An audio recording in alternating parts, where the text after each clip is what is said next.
So on distribution, we have pursued a capex light strategy. We do not, for the most part, we don't run stores ourselves. This also keeps our operations simple and also has more partners working with us. So it's a dealer-led model where dealers put in the capex and dealers invest in the opex. This also makes for a relatively easier expansion with their support.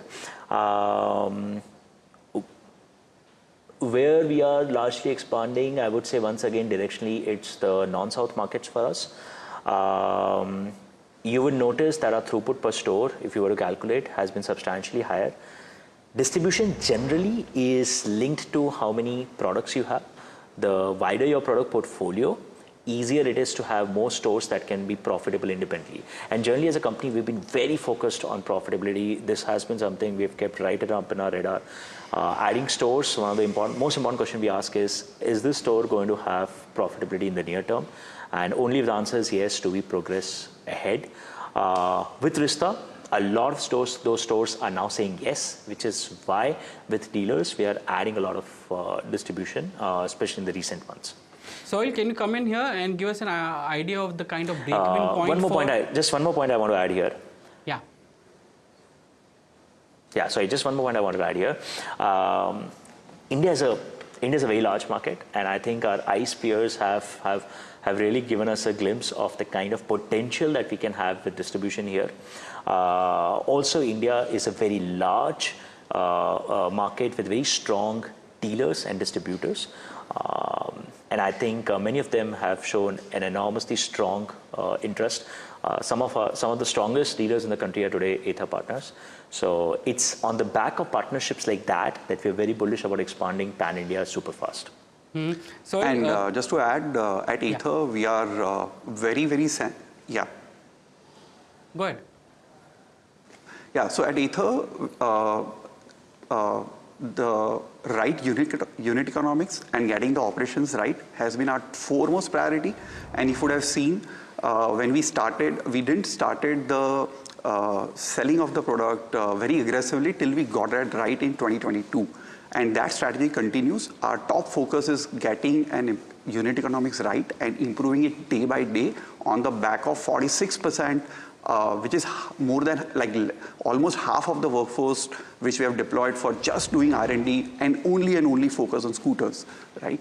So this, I mean, you would have seen, right, in the numbers that we have filed, we have gone from 9% to 19% in adjusted gross margin. And this is on the back of solid, like if we have to take our flagship product, 450X, right? In last few years, we have done 31% improvement in the BOM. And the warranty costs are dropping year on year. So the product, the quality is really shining through with Rista, which is a low-cost platform. In fact, our BOM are in fact lower than the 450X, which is our performance scooter. This has given significant improvement in the margins, along with obviously the cell cost reduction, which everybody in the industry have the benefit of. So with this, I think we have a very, very good margin structure even today, and very, very less reliance on the subsidy. And we would say that today we are very confident internally with what we have achieved so far, that the margin story is looking very solid. Soil, Tarun spoke about the fact that they look at, you guys look at store expansion or distribution from a point of view of how quickly a store can become profitable. Can you give us an idea of normally what is the break-even time for a store to become profitable, or what is the break-even period for any store or any new store? Sure.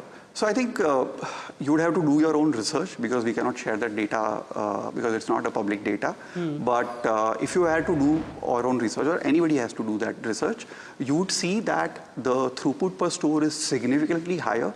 Even what Tarun talked about, our expansion in South and the leadership that we that we have there. You can compare us with the competition, with the overall industry. What is our stores count, whole of South put together, and you will get a very natural answer on that. One of the big questions which many investors would also be asking you is about the cash flows from operations. When do we see cash flows from operations turning positive, and what is the path to profitability? You want to take that, Tarun? Yeah, sure. See, so profitability is always two parts of the equation. How is your unit economics trending and how are your volumes growing? Our focus that Sohail highlighted on cost reduction, material cost reduction, and hence margin expansion has been incredibly strong, which is how our margins have almost doubled from 9 to 19% YTD and in FY25. And volumes have also grown. You will see again a Q3 data that volumes have grown almost 40% in just 3 quarters over previous 3 quarters in FY24. So both parts of the equation are looking very strong. Our EBITDA losses have also substantially come down in FY25. So we're feeling very bullish about how we are moving towards profitability. And generally, Ather has been very focused on capital efficiency and capital overall. In fact, we talked a lot about this in our prospectus.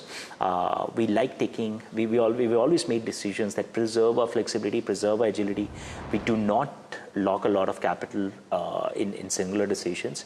And I think that's worked very well for the business, which is why we've been generally relatively more capex light than many other approaches in our industry. And I think that's worked out very well for Ather. Investing in tech, investing in product has paid out the best dividends so far for us with solid premium positioning, which gives us a selling price premium and a lower cost structure because of the investment in R&D, which overall expands our margins quite healthily. So we feel overall this takes us in the right direction, hopefully very quickly towards profitability. And what I would like to add to what Tarun said is, you see our Pro Pack, right, which is a one-time accessory sale that we do. The software pack that we have. Software pack that we have. So that's an 86% attach rate.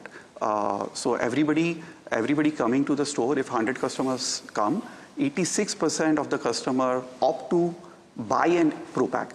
That has contributed 6% to our revenue and almost 53% in terms of an EBITDA.